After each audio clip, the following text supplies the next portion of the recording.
वह योद्धा जो रुद्र का रूप था, जो अकेले ही पांडव सेना को हरा सकता था। स्वयं भगवान कृष्ण ने उसे श्राप दिया था। यह कहानी उस योद्धा की है जो सिर पर मणि लेकर पैदा हुआ था। गुरु द्रोण और स्वयं भगवान शिव के पुत्र अश्वत्थामा, जो 5000 साल बाद भी हमारे बीच कहीं न कहीं जिंदा है। साल 1192 मोहम्मद गौरी से प्रथम युद्ध के बाद जब महान योद्धा पृथ्वीराज चौहान जंगल में थे तो उन्हें एक अजीब आदमी दिखाई दिया। 12 फुट लंबा हट्टा कट्टा आदमी, जिससे कुछ अजीब सी गंध आ रही थी। उनका पूरा शरीर बीमार लग रहा था और उसके सिर पर एक गहरा निशान था, मानो किसी ने उसके सिर पर हाथ रखकर उसका दिमाग बाहर निकाल लिया हो। 12वीं शताब्दी में लिखी गई पुस्तक पृथ्वीराज रासो के अनुसार पृथ्वीराज चौहान एक बहुत ही ज्ञानी और चिकित्सक थे। उसने उस आदमी से कहा कि वह उसका घाव ठीक कर सकता है, लेकिन एक हफ्ते के इलाज के बाद भी वह घाव बिल्कुल भी ठीक नहीं हो रहा था। घबराकर राजा पृथ्वीराज ने उससे पूछा, क्या आप अश्वत्थामा हैं? उस आदमी ने बहुत ही धीमी आवाज़ में कहा, हाँ, कहा और वहाँ से चला गया। लेकिन पृथ्वीराज को कैसे पता चला कि वह आदमी अश्वत्थामा है? इसका उत्तर उनके सिर पर लगे घाव और महाभारत में छिपी उनकी कहानी में छिपा है। शुरू से शुरू करते हैं। हे प्रभु, मुझे ऐसा पुत्र दो जिसमें आपकी कांति हो, जो आपके समान शक्तिशाली हो, जो आपका ही अंश हो। कई वर्षों तक महादेव की तपस्या करने के बाद महागुरु द्रोणाचार्य को उनके दर्शन हुए तो उन्होंने भगवान शिव से यह वरदान मांगा। शीघ्र ही गुरु द्रोणाचार्य और उनकी पत्नी को एक पुत्र की प्राप्ति हुई। लेकिन ये एक ऐसी अद्भुत घटना थी जिसे धरती, आकाश, पूरी दुनिया, हर किसी ने महसूस किया। जन्म के बाद वह बालक रोया नहीं, बल्कि उसने घोड़े की तरह इतनी तेज आवाज़ निकाली कि सारी पृथ्वी, सारा आकाश उसकी आवाज़ से गूंज उठा। इस गूंज से उनका नाम अश्वत्थामा पड़ा, जो घोड़े की तरह गूंजता है। शिव पुराण के अनुसार अश्वत्थामा स्वयं भगवान शिव के ही रूप हैं, इसलिए उनके सिर पर मणि है, जिसे भगवान शिव की तीसरी आंख के रूप में देखा जाता है। उस मणि के कारण अश्वत्थामा को वरदान मिला कि कोई भी हथियार, बीमारी, भूख, प्यास, कुछ भी ऐसा नहीं है जो अश्वत्थामा को मार सके। उन्हें अमरता का वरदान मिला। गुरु द्रोण समझ गए थे कि उनका पुत्र एक शक्तिशाली योद्धा बनेगा। शायद इसीलिए उन्होंने उसे वह ज्ञान दिया जिसने उसे महाभारत का सबसे क्रूर योद्धा बना दिया। कई लोगों का मानना है कि गुरु द्रोणाचार्य ने ही अर्जुन को ब्रह्मास्त्र की शिक्षा दी थी, पर यह सच नहीं है। वह अपने पुत्र के मोह में आए और अश्वत्थामा को ब्रह्मास्त्र की शिक्षा दी। गुरु द्रोण ने अश्वत्थामा को भी सभी कौरव पुत्रों के साथ शिक्षा दी थी। वह भी अर्जुन की तरह एक कुशल धनुर्धार बनना चाहता था, लेकिन कहते हैं उनका अपनी भावनाओं पर नियंत्रण नहीं था। शिवांश होने के कारण उसकी भावनाएं तीव्र थी, वह चाहे क्रोध हो या अहंकार। लेकिन युद्ध के मैदान में अश्वत्थामा ने बार बार अपनी कुशलता साबित की। अपने पिता और मित्र दुर्योधन का समर्थन करने के लिए अश्वत्थामा ने कौरवों की ओर से युद्ध लड़ा। महाभारत के विराट पर्व के अनुसार युद्ध से पहले विराट नगर में भी भीषण युद्ध हुआ, जिसमें पांडवों की जीत हुई। लेकिन बहुत से लोग नहीं जानते कि उस युद्ध में दो कुशल धनुर्धार अर्जुन और अश्वत्थामा आमने सामने आए थे। दोनों के बीच भयंकर युद्ध हुआ। अर्जुन की तरह अश्वत्थामा भी अपने सभी तीर एक ही सीधी रेखा में चला सकते थे, लेकिन अंत में अश्वत्थामा के तीर खत्म हो गए और उसे पीछे हटना पड़ा। महाभारत के युद्ध में अश्वत्थामा ने भीम, युधिष्ठिर, धृष्टद्युम्न को कई बार हराया। वो अकेला योद्धा था जो घटोत्कच और उस मायावी असुरों से डरा नहीं। अश्वत्थामा ने अकेले ही इतने विशाल और शक्तिशाली योद्धा को हरा दिया। उसने अपने वानों की ऐसी वर्षा की कि 1 लाख पांडव सैनिक मारे गए।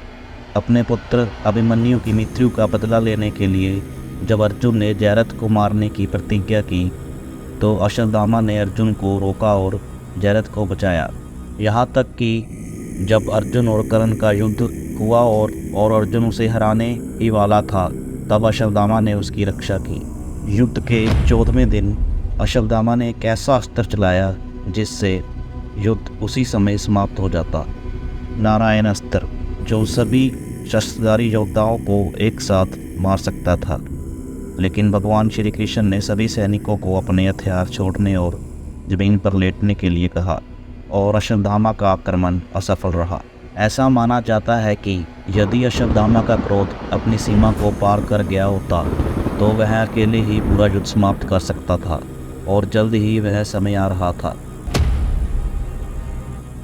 यदि वो कृष्ण छल कर सकता है तो मैं क्यों धर्म का पालन करूं। महाभारत युद्ध के 14वें दिन कौरवों ने अपनी सबसे बड़ी ताकत खो दी। पितामह भीष्म के बाद गुरु द्रोणाचार्य ही थे जिन्होंने कौरव सेना का नेतृत्व किया था। गुरु द्रोण के ज्ञान और उसकी शक्ति के आगे कोई भी टिक नहीं पा रहा था। उन्हें हराना असंभव था। इसलिए श्री कृष्ण ने छल से उन्हें शस्त्रहीन करवाया और धृष्टद्युम्न ने उनका वध कर दिया। जब अश्वत्थामा को ये बात पता चली वो क्रोध से भर चुका था, लेकिन फिर भी उन्होंने दुर्योधन को युद्ध रोकने और पांडवों के साथ सुलह करने की विनती की। अश्वत्थामा नहीं चाहता था कि वह अपने और लोगों को खोए, अपने परम मित्र दुर्योधन को खोए। आखिर वही हुआ।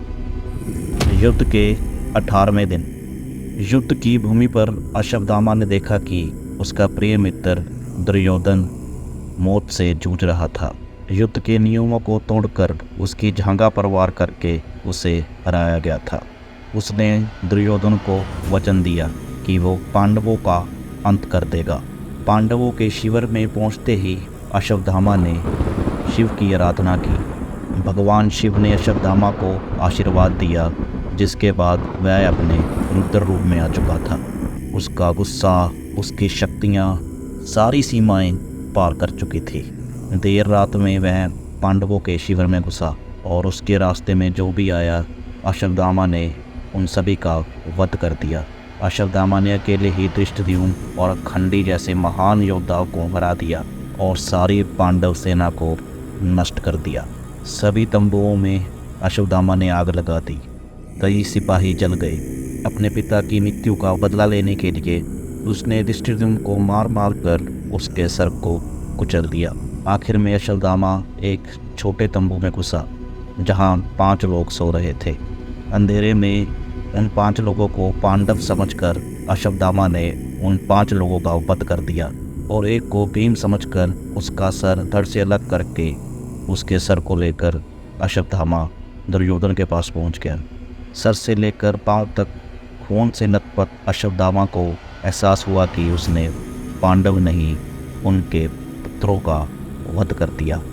अगली सुबह जब पांडव अपने शिविर में लौटे तो वहाँ का नज़ारा देखकर उनकी रूह कांप उठी। सब कुछ तहस महस था। उनकी सारी सेना ध्वस्त हो चुकी थी। उनके पुत्रों का वध हो चुका था। 5 पांडवों की आंखों में क्रोध की अग्नि जल रही थी। वो आग जो अश्वत्थामा को भस्म कर देना चाहती थी, लेकिन उनके वरदान के कारण अश्वत्थामा को कोई नहीं हरा सकता था। एक महान युद्ध शुरू हुआ। अपने पिता की चेतावनी को नज़रअंदाज करते हुए अश्वत्थामा ने ब्रह्मास्त्र का उपयोग करने का फैसला लिया, जो पूरे ब्रह्मांड को नष्ट कर सकता था। श्री कृष्ण ने भी अर्जुन को ब्रह्मास्त्र का उपयोग करने की सलाह दी। दोनों अस्त्र टकराने ही वाले थे कि तभी वेद व्यास वहाँ पहुँचे और उन दोनों को रोक दिया।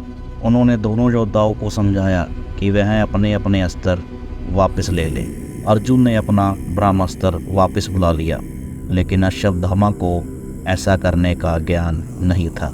वेद व्यास जी ने कहा कि वह अपने ब्रह्मास्त्र को किसी पहाड़ की तरफ छोड़ दे, लेकिन बदले की आग अश्वत्थामा को जला रही थी।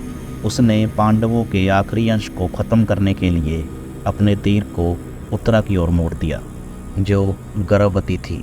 यह देखकर श्री कृष्ण बीच में आ गए और अपने सुदर्शन चक्र को उत्तरा के सामने ला दिया, जिसने ब्रह्मास्त्र के सारे वार को खुद में समा लिया। ऐसी क्रूरता ने श्री कृष्ण के अंदर ऐसा क्रोध जगाया जिसे किसी ने भी आज तक नहीं देखा था। उन्होंने अश्वत्थामा को श्राप दिया, ऐसी निर्दयी हरकत करने के लिए तुम आजीवन भुगतोगे।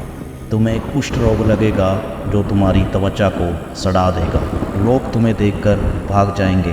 तुम्हारा शरीर छाले और घाव से ढक जाएगा, जहाँ से खून और गंदगी हमेशा बहती रहेगी। कोई भी तुम्हारी मदद नहीं करेगा, ना कोई तुम्हें खाना देगा, ना कोई तुम्हें सहारा देगा। तुम एक भिखारी की तरह जगह जगह घूमोगे, बिना किसी आराम के। मौत भी तुम्हें बचा नहीं सकती, क्योंकि तुम हमेशा जीवित रहोगे। ये कहकर उन्होंने भीम को आदेश दिया कि वो अश्वत्थामा के सर में लगी मणि को उखाड़ दे। और तब से आज तक ये माना जाता है कि अश्वत्थामा पृथ्वी पर भटक रहे हैं। माना जाता है कि वह इंतज़ार कर रहे हैं विष्णु के आखिरी अवतार कल्कि का, जिसकी सहायता कर वो इस संसार को कलयुग के रोग से मुक्त करेंगे और अपने आप को भी। कई सदियों से अलग अलग समय पर अलग अलग लोगों ने अश्वत्थामा को देखने का दावा किया है, लेकिन इन कहानियों में कितनी सच्चाई है वह आज भी एक गहरा राज है। आपकी इस बारे में क्या थॉट्स हैं, हमें कमेंट में ज़रूर बताइए। अगर वीडियो पसंद आया इसे लाइक और शेयर ज़रूर कीजिए, और ऐसे ही अनकही अनसुनी कहानियों को देखने के लिए स्टोरी टाइमलाइन को सब्सक्राइब कीजिए। धन्यवाद।